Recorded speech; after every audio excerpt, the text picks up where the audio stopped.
So, as you saw from the title slides, myself, David Bibby and I'm Vince Cratchit. I'm the head of IT for Mencap, and before that I was head of IT for United Response. If anybody recognises those charities, can you just quickly put your hand up?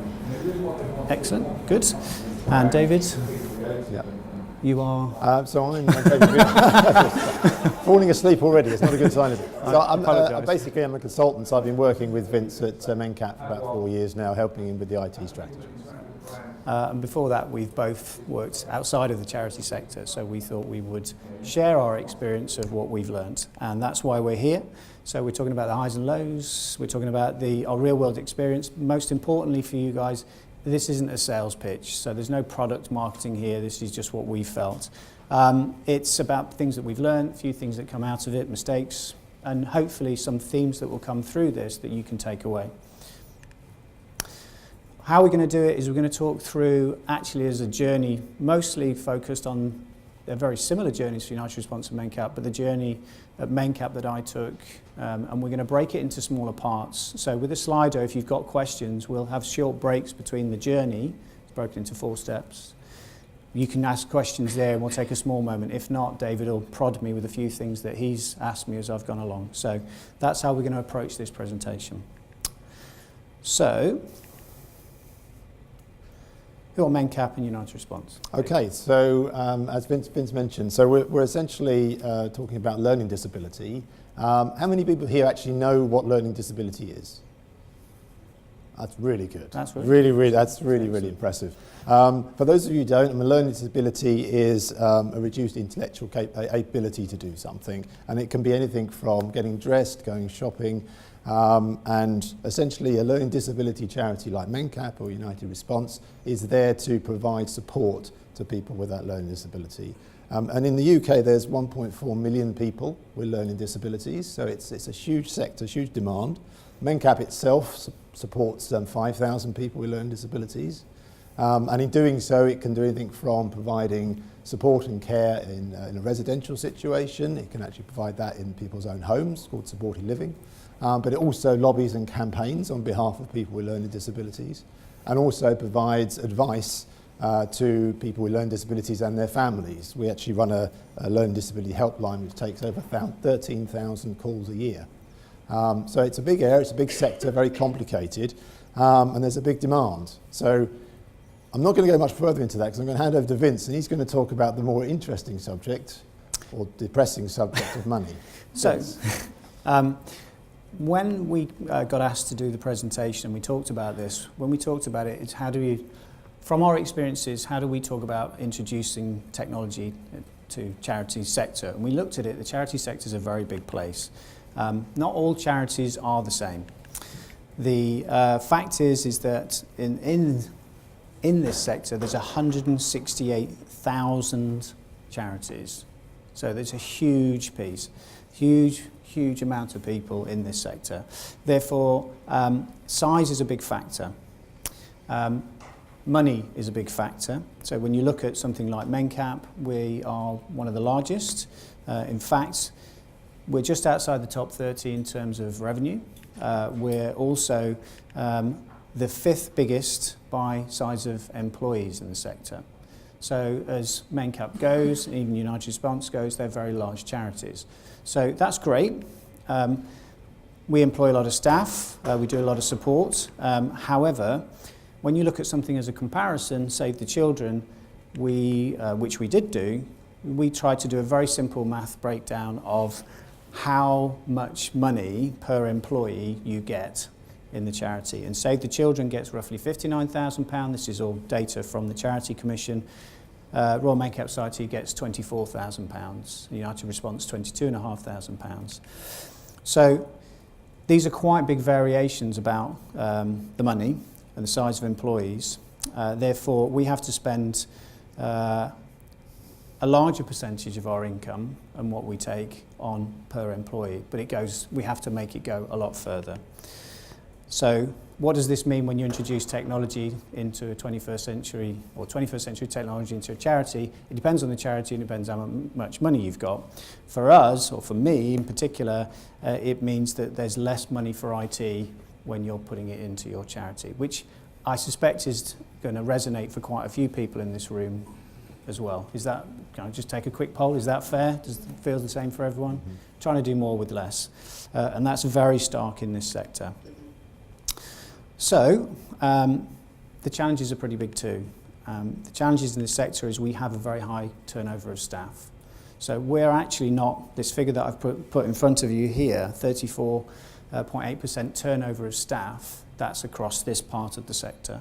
For Mencap it's less than that, but it's one of the key drivers for Mencap because the churn of people coming through the organisation, 2,000 people a year, that's a lot of effort, even on something as basic as starters, movers and levers, getting equipment out, assets, training them and the rest of it. This is a huge amount of time for us.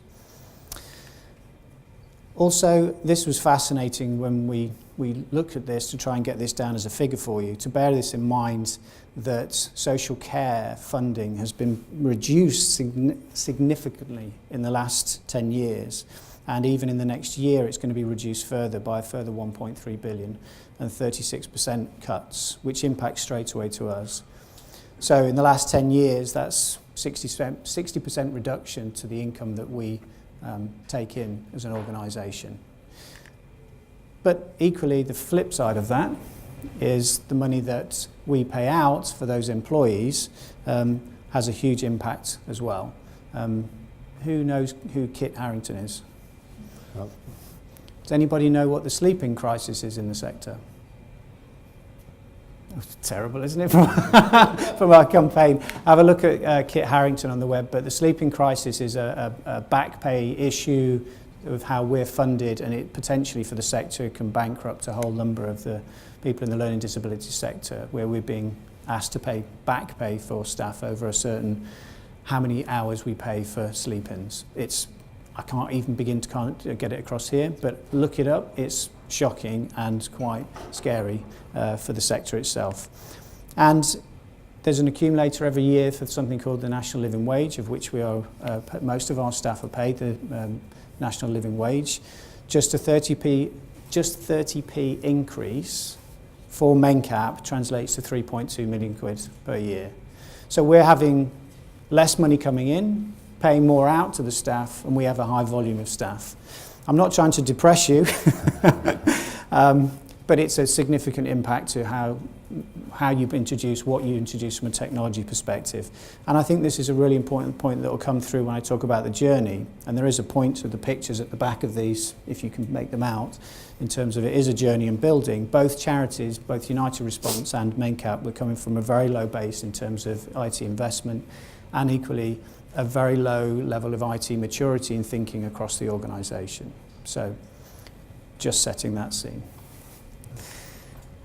So the big question there, I think, for me, Vince, when you look at all that and you can see the challenge, the lack of money that is to invest in IT, when you moved from the financial markets and recruitment sector and you moved into this sector, what are the big differences to you managing an IT team?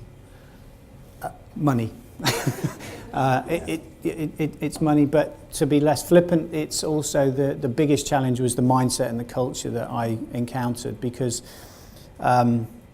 it makes a big difference to when you're asking for what could be lots of money, and this will be a theme that I'll come through when we talk about the journey. But those two factors, that culture, that mindset, the fact that people didn't understand the value of IT and what it can do and how important it was really significant. It was a quite stark shock for me, I have to say. Okay, shall we move on to the first start of your journey? I think? Yeah. Okay. So, what I want to do just before I start the journey, just setting the scene here as well. Caveat emptor. Whatever I say in here, this is, you take of it as what you will. This is a personal experience. David's obviously experienced that with me as well for the last 3.5, 4 years. Yep. I'm not going to go through Gartner or ITIL or Prince or tell you a methodology that you need to follow. There's no rule book or playbook that I would suggest here. There's certain things that you might want to do. It's ongoing, which is why some of the pictures here are about building. For me, this has always been a journey about building up the capabilities for both organisations that I went to. It was about building up capability and building something that worked really well holistically. I keep saying it, but both organisations came from a very low base. And when I talk about the start of the journey, I'll give you some more examples. We're not representing the charities as such. We both work for them. However, this isn't a critique of them in any shape or form. What motivates me is they're fantastic organisations doing some wonderful things, truly fantastic ways of making a difference to people's lives. Rather than my previous job in the financial sector where I made my bosses millionaires, I actually can make a difference to somebody's life, and that is very powerful. And I'm going to put this in, I am the biscuit stealer. And the reason that I mention that I'm the biscuit stealer is because I had a conversation when I joined from the financial sector and I joined United Response, and I got pulled aside by somebody in the finance team and told that I was stealing their biscuits. And what she meant is that I had introduced a charge to the business for shipping laptops out to being built and shipped out, and new machines being shipped and built out. The charge itself to the organisation was less than what we were paying for shipping. However, she had actually personally driven these equipment around herself. Therefore, the money I was now charging her was taking money away from their biscuit fund for their team meetings. So I was literally stealing the money. That was the logic. And that's the cultural impact of trying to understand two things, really, that level of engagement that people had and how they thought about IT. It was very, very old school, people mucking into it themselves, less professional. But secondly, the money that I take from the business for IT is taking it from somewhere else that a lot of people think is more important. And that's that culture thing again of why is it more important and why what am I doing is more important than what they do. Mm-hmm. And going back to those first points, that squeeze of finances, I have to have a very good justification for taking that money from those people. So, we're going to break it into chunks. Say if you have questions, each chapter of the journey that I'm going to put in here, if you have questions, David will have a look on the Slido. Keeping an eye on Slido, so if any questions can pop up. Don't worry, David will ask questions as well, just to prod me on a few points. Or if you want to stick your hand up and ask a question, then feel free as well. So the journey. So my first reaction when I went into both charities actually was, oh my God, what a mess. I mean, literally, oh my God. I came across scenarios where there was one telephone line for the support desk. It rang twice and it went to an answer service. This was for over 1,000 people. I did an office move and the HR server at the time hadn't been moved. And they just said, oh, don't worry about it. It's fine. It's that mindset of, it just didn't occur to them the impact of what was going on with the importance of IT. And even within Mencap itself, and David will probably recall this, there was alarms going off left, right and centre for four different reporting services of the infrastructure, ignored totally at the time. So the challenge there was that it was just quite mind-boggling of the level of mess, what it was. And I got a great quote from somebody who talks about stop admiring the problem. Whenever I brought somebody in, or worked with somebody, David's been a long-standing one, so he's not done this, which is they came in and admired the problem of how big, how massive the challenge was. And through some of this journey, people have come and gone because they just couldn't cope with the size of the challenge. Because effectively, there was no engagement with IT, there was no engagement with the wider business, there wasn't an understanding, and they hadn't invested in IT for such a long time. So a big part for me on the journey was going out and building engagement. And so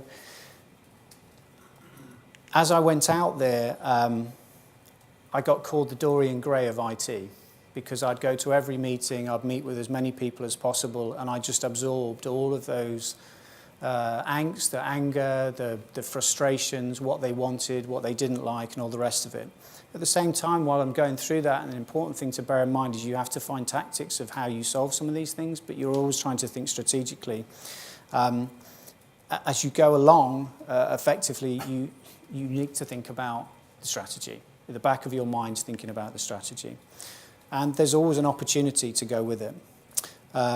You always find a way to turn something into an advantage. So for me, at Mencap, the citric estate collapsed. It just literally ground to a halt, and nobody could work for about 3 or 4 days. And that allowed me to weave that into my dialogue, which I put here of keep it simple. Basically, I used that, wove that in as the journey to the conversation to start talking about how I could write a plan. I wrote a plan, a 5-page plan, compared to the 75-page one that my predecessor had written for an IT strategy, and use language that I'd come across in those conversations to set out a picture of how we would solve it. By keeping it simple, by having that language to talk back to the people in the organisation in what language they understood, it helped, which meant we could get on with things. I think the thing that may come across a lot of people is that that's a huge challenge that you were facing, Vince, and quite a daunting one as well, especially when you're going out there talking to people and, as you said, they're sharing all their angst and grief with you. So how did you, personally, how did you keep going on that journey? What carried on motivating you? One, I don't want to give up, but probably an important thing, and again for some people in the room here, is that seeing that impact of what you do. So going out, doing that engagement and talking to people, you get a sense of the importance of what you can do to help, but at the same time they don't understand what you're trying to do is help them by doing, hence the laptop devices, getting it out quicker to them was, that wasn't their expertise, but for me, I could solve some of their problems and make their life easier. And that reward, you see, the satisfaction in both charities, and this is specific to, or might not be specific to Mencap or United Response, but both are caring charities. They provide support and care. Some of the nicest people you can come across that ring up and say, I'm really sorry for complaining, but my computer doesn't work, that kind of stuff. That's, you want to help. Mm-hmm. So we do have a question. Oh, excellent. From the floor. So do you agree that the average age of senior executives trustees relative to other sectors is one of the biggest barriers to IT transformation in a charity? I agree? That was anonymous. So that's a loaded question. I do agree. I think it's been a huge challenge. And it'll come through this in that this is a really significant thing for me. And it's an easy one to say, and it's a really, really hard one to do, is that cultural change and that mindset change within the organisation, which is all about language. And it's not insurmountable, but every step of the way and every layer of an organisation, it's been really difficult to bring them on that journey. But finding those hooks has been, it's the only way it's going to work. But yeah, I do agree, yes. Okay. Personal views, not anything else. Going back to the journey, but we can come back to that. So we got the green light. I got an investment. I took the pitch. I got the investment from the organisation to do some root and branch fundamental stuff. And we had a shopping list of things that I wanted to do. So we got going, and one of the important things, this is really important, and it's a thing that weighs heavy on me as a thread that comes through here is, so I got a huge amount of cash. For Mencap, was the biggest investment that they'd ever put into IT. Bear in mind, I am that biscuit stealer. That's a huge responsibility that I use it well. So setting up the governance was a really important thing to run that program, and that was something that hadn't existed very well before. So setting up good governance, and this was, again, the thread coming through this is bringing those people on that journey with you. So some of those people that were out on my visits when I went out getting laughed at, abused, shouted at, I went to Cardiff and I was booed when I turned up and said I was from the head of IT. It was great because I could then hook them back in. So that governance, some of them came along and they were on that governance team. So that engagement piece is really important. And this is the other thing. Building that trust, we're on the side of those people. So we're there to support. We're not there to tell them how to do things. We're trying to explain, to understand, to build engagement. And this partly answers the question. At the back of your mind, and for me, is always thinking about the strategic view of where you're trying to go with this. So there's a strategic element of what you're doing, and I had to pick a side very early on, and what I mean by that, there might be more players now, having Facebook earlier, that's interesting, it's an interesting player in the market. I had to pick between Google and Microsoft. And it's a Small thing, but it's a significant thing. And again, I'll come back to that as well. Fixing the basics. So sometimes I had to suck it up. I fixed the little things. I would do something that predecessors or other people might have gone, look, we can't do that, I'm not going to do that. And I did the extra yards, and my team did the extra yards, because what it did is it built the trust and it built the engagement, because they knew that when we said we would do it, we'd do it. And if we couldn't do it, we'd explain why we couldn't do it. So you have to just, sometimes we got it right, but sometimes we got it wrong. You could pick the wrong thing, and you could waste a lot of time. But it's about bringing the hearts and minds. And for me, you can gauge a little about whether you've got them on board or not. So I can't give you a formula. You just need to know who's the influencers, who's right, where is it going to work, is this going to fix something longer term? And for me, I keep saying this, there's always an opportunity. And one of the things that at Mencap in particular, when I joined, and I was one of those people, we had group-wise, and I hated it. I absolutely hated it. And for me, this was an opportunity, because I could leverage the money that I got for replacing something everyone hated with Outlook, which is a bit weird that everyone loved it, but they wanted it, and it got them off of old Blackberries. But that opportunity allowed me to put in a platform, which is the Office 365 platform, moving it to the cloud. I took that opportunity because I knew at the back of my mind there's a bigger opportunity that comes with this, but I was using a psychological lever in that organisation to give them something they wanted. And I knew they wanted it because they kept telling me. And Citrix, I mentioned this only because it was my yardstick of crapness at Mencap. When I joined, everyone hated it. It's a dirty word. And yet, ironically, when I joined, I thought, fantastic, they've got Citrix. This is this is an organisation that's actually spent a bit of money on a decent remote access solution. It was abysmal, as I say, and it collapsed. But because we still use it, it's decreasing and it will slowly disappear.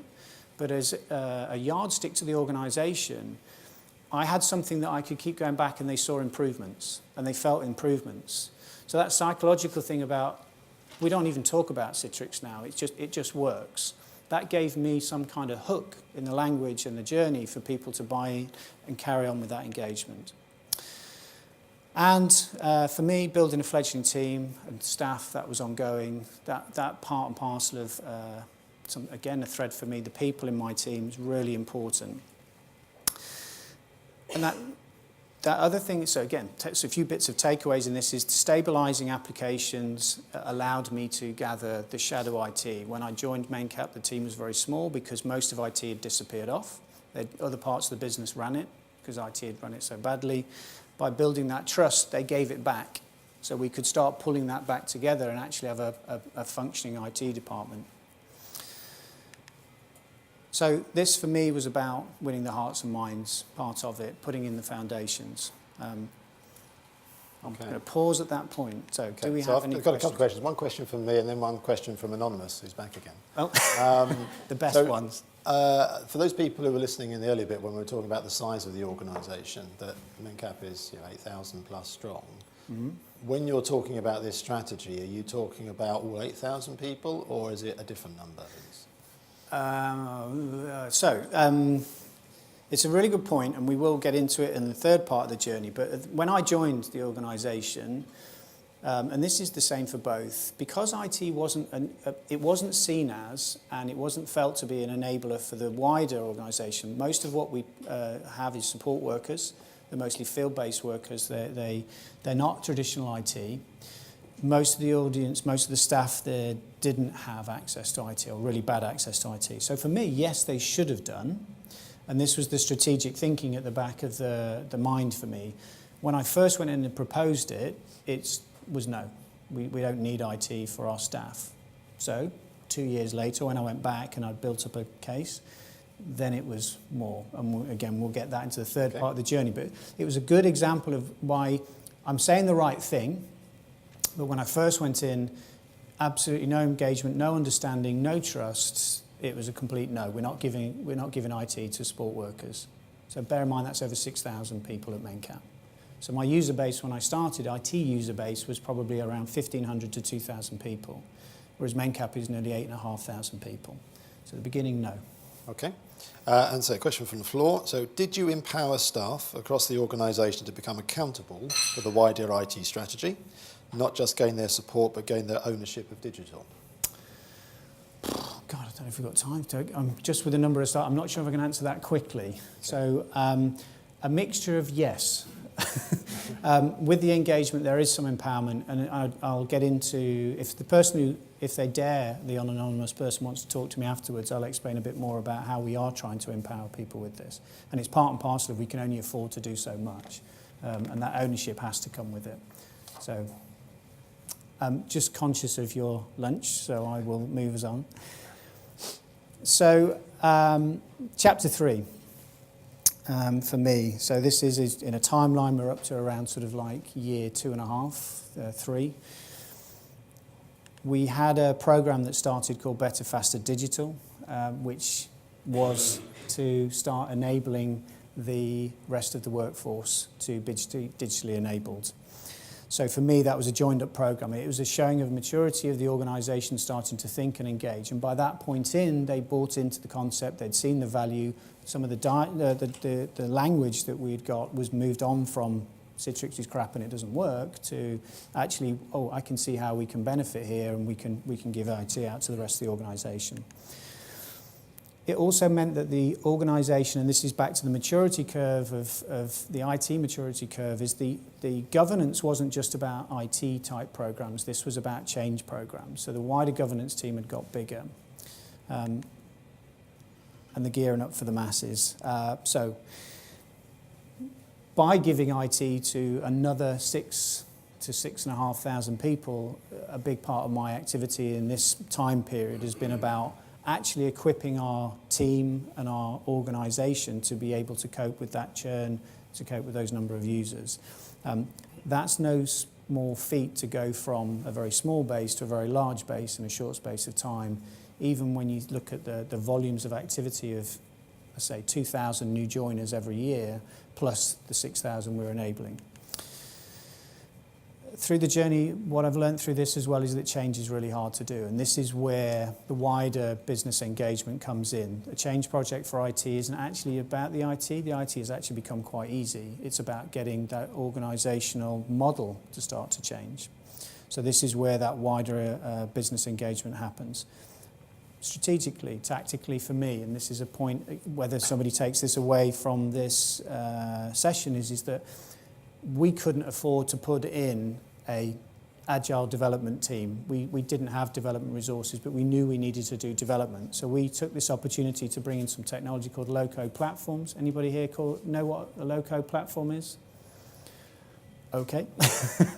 But it's basically, it's a in a box almost hosted system that you can build apps and you can build into basic databases and ways to put technology out to our field-based workers that are mobile and cloud. So, and this is a much cheaper way of doing it than buying a team. We also use and leverage, back to the strategic piece, we leverage the SharePoint Online. Most of our workforce are mobile and they are not traditionally desk-based. So for us, a bit like the Facebook example, you can't give them Citrix per se, you can't give them a desktop. We have to make them cloud only. So we've leveraged that. And a really important thing for me is that identity is key. All the staff that we have now have a digital identity. We've used the Microsoft suite with the EMS license. It's probably getting a bit too techy, so I won't go into that. But it's very cheap, but it allows us lots of data security, data protection, sharing, federation, and so forth. And for me, opportunity knocks. Some of you in the room probably know or are aware of this, but a bit like Facebook, Microsoft treats charities very well. We have 10,000 user licenses for free. So that's really helped, and it's how I can leverage it. And I keep removing the legacy. And one of the conversations with the trustee is we need to keep having this conversation about legacy. That's your legacy tax as we slowly move our services to things like software as a service. I'd say the opportunity, we're using the Microsoft licenses for free. Okay, a couple of questions. So again, we've got one from the floor, but I'll ask my one first. So You've talked about a lot of specialist knowledge, things changing, low-code platforms. So since you started at Mencap and to this point, how did the team change? It's changed a lot, and the type of people that are coming into the organisation changes, and we've taken people. Some people have stayed on the journey, David, for example, but it's changed. I mean, at the beginning, so we have a data solutions architect works for us. That would have been anathema with the day that I joined. It didn't make sense. It's part of that language, that cultural change that's happened within the organisation. So the people we've got are very different, and it's part of that journey. So. Good. Okay, so a question from the floor, anonymous again. Good old anonymous, whoever you are.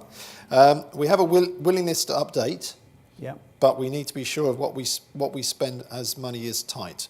What advice do you give us to make sure the offering is what we want? Two things really. There's a lot of free stuff out there, or very nearly free. You've got to know what the business wants, what the organisation needs. So this isn't about what, and we had this exercise very recently with a department within Mencap where we led the conversations about not what system do you want to upgrade to, but what are you trying to achieve. So you've got to understand what you're trying to achieve first, then go out and look at the systems, what are available and what's free. So it's the flip way around of thinking. And that, again, is some of the conversations. If the culture's there, they talk about systems, they're not ready to, or you're not quite there on the maturity curve to have those conversations. So. Thanks, Vince. Right. Chapter 4. So this is kind of where we're at now at Mencap. So we've put in place the foundations of the future. A lot of that shadow IT now doesn't exist. It's a really important point as far as I'm concerned. If you have shadow IT, it's because the business has gone out and found a way to do it, as we heard from Facebook. That people find a way. They have to find a way. So we've actually got a lot of that now governed through the IT function and those relationships with the business. We're looking at things like assistive technology, which is a huge growth area. The Internet of Things, I guess, is another way of looking at it, but that's driving how we can think about the models of social care that we provide. So again, that language, that technology is now being able to be talked about. And we're data-driven, so the conversations now aren't about, can I have a new laptop and the one that you gave me doesn't work. It's about, how can we use this data that we've learned from the now digitally enabled employees that we've got to drive some of the behaviours to do staff retention, for example. So those conversations now are about data. I've put this in here. I don't think anybody here is going to disagree with me, but this is a real challenge in our sector of security. Is really hard to do. It's really expensive. For me, the attack surface is huge now. The level of skills of some of the people that we have that are learning IT, it's a real challenge to get them to understand not clicking onto certain links or putting their credentials in, but we're weaving that in with some of the technology we've got from Microsoft as part of some of those licenses, which I'd thought about 3 years earlier. But it's still really hard to do, and it's expensive. And lo and behold, change is still hard to do. What we're enabling is that change to happen by introducing technology. We're not just introducing technology, we're trying to get the organisation to change. So we're a partner to that, but that organisational change, that behavioural change is still a big thing. What's really interesting is when you provide stuff that people like, and the Facebook example was great earlier, people embrace it and change gets quicker. So it's changed for us. There's about 10% of our staff won't resist change. A lot of them, probably good over 50%, are really embracing it, but it's still quite hard to do.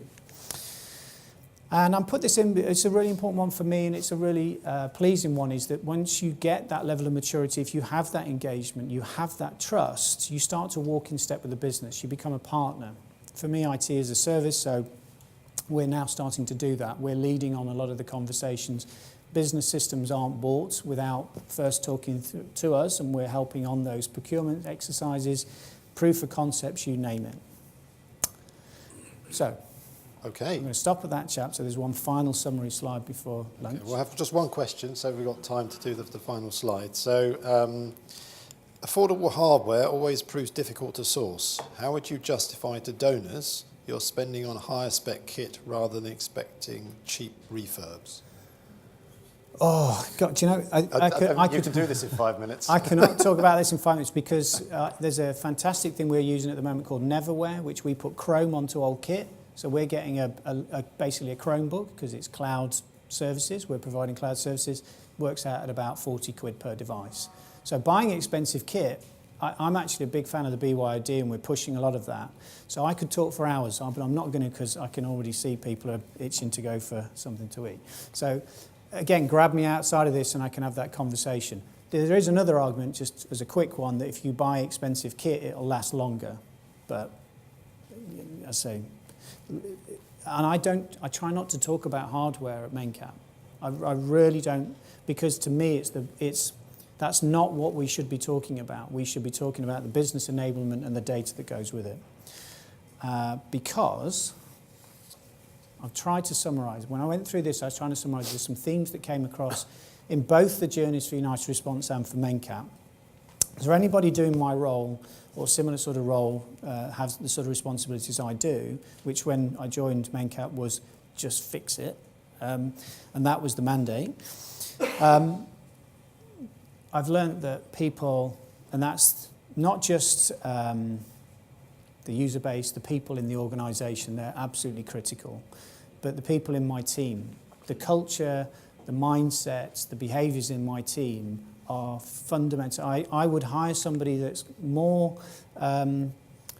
culturally and customer focused, if you had to use a term, than good technically, because I can teach the tech. I can't teach good social skills that really want to help, really want to understand their users. So hiring those people, training those people, clinging to those people to stop them leaving, weaving in the stories of what you're trying to achieve, goes a very long way. And for both organisations, it's an immensely proud thing to have teams that people come up to me and say, I've worked in all sorts of organisations, they're just wonderful, they're really helpful, they really ask the right questions, they're really trying to help. That goes a very, very long way to building that trust. Data. I could talk for hours about this if anyone wanted to go down the pub and talk about it, which is that for me, IT is all about data. Heard it all over the place, you can read it in the papers, but it is absolutely about data. Getting it off people from a device, storing it somewhere, packaging it up, giving it out, it's all about data for me. Service first goes back to the engagement, goes back to the trust, goes back to the culture. For me, IT is it's a support function, it's a partner, it's an enabler. So you have to have that mindset that you're there to help. And then that's back to the culture. If you're not helping, well, delivering intelligent engagement builds trust. By building trust, by intelligent questions, it's not just saying yes, it's asking why. And that's how you understand what people want rather than just them telling you and you go, tell me what you want. Well, they don't know what they want. That's what we're there to help them do. So we ask the right questions. And this is I'm passionate about this one. IT is about an ecosystem in an organisation. You need to think strategically about where you squeeze that balloon at one point, it has an impact somewhere else. So to answer the question about some of the tacticals, if I squeeze that balloon and go, I'm not fixing that for you at this point in time, it pops up somewhere else that they don't endorse what I'm trying to do, or they don't take the pain somewhere else of giving up some of their budget that we can help them out. So you need to think about how it all joins together. And I think IT needs a voice at the heart of an organisation. Every time somebody wants to do something these days, it ends up at some point, IT is involved with it. Security, equipment, databases, integration, connectivity, compliance. If we're not in that conversation with the business at the centre, we're getting second-hand what's going on. And that's been, to the question that went earlier about the trustees and the senior level leadership, that's one of the hardest challenges for me, of getting that time with them to understand what they're trying to achieve strategically. It gets easier as you deliver more and prove what you're trying to do. Tap into the wider trends, what's going on in IT. It's just a plethora of technology, software, systems that's out there. It's mind-boggling. And I always ask the question, and this is one that I try and challenge the teams that I have, is why are we here? What's the point of IT? If we're not adding value to the organisation, then we shouldn't be doing it. And this is a real one. The hardware one's an interesting one about this, but I always ask, are you adding value and are you helping? So much tech, not going to go on about that. Oh, look, lo and behold, change is hard to do. It is really hard to do because it's about people, it's not about the technology. And for every crisis, there's always an opportunity. There's always something you can find, be it a good thing or a bad thing that happens. And for me, it's a sort of slightly positive outlook of life that even GDPR for me, when people ask me, I think it's fantastic because it's finally moved data security from an IT problem to an exec problem. It's great. We can talk to them about what we know and how we help. And that's really enabled us. So GDPR is an example of that. Okay. So I'm just about on time for us for lunch, I have a question? I think. But we've got a chance for some more questions. And there's mine and David's details if you want more. We'll be out for lunch if there's anything else you want to know. But Okay, so this is from You Know Who. Mr. Anonymous. Introducing new systems also threatens people's feeling of job security when your organisation heavily relies on manual systems. Advice to overcome this? Yeah, it's back to it's the thread that comes through all the time for me. It's about people, why they're threatened, what are they trying to do, understanding them, engaging with them, and going. So we have this very challenge at United Response where we're looking at robot process automation. Does anyone know what that is? Anyone heard of that? Yeah, everyone feels threatened by that because it's taking their jobs. The conversations we have is it's not to take your job, it's to enable you to do something different. But you can't, we're all humans. Just because I'm managing the technology doesn't mean that I'm not human and I don't understand and empathise with what you're trying to do and what you find painful or what hurts. So how do you do it? You have to engage with them, you have to understand them, and that change is hard to do because you're changing the mindset. So you have to understand them, what they're trying to do, what we're trying to do, explain that, and hopefully it works out. Doesn't always, but yeah. Okay, got one more on the Slido. How are you preparing for a disruptive technology? And what do you consider disruptive technology? Actually, let's extend that one a little bit longer. What's disruptive? Well, what's disruptive, to use the example of Mencap, that technology is disruptive at Mencap.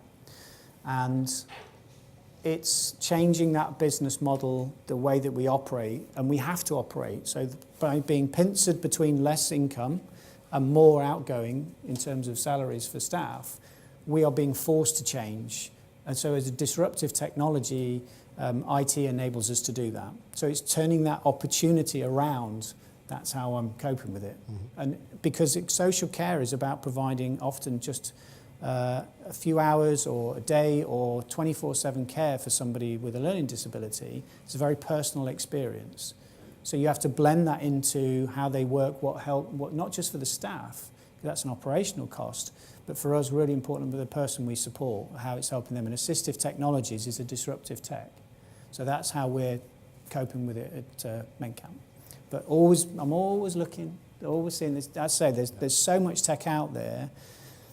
Still comes down to it's about your relationships, how you engage with the rest of the business. It's about people. Excellent. Thanks, Vince. We're at time. Thank you, everyone. Time. I think we're done. I think you're free for lunch. Thank you very much.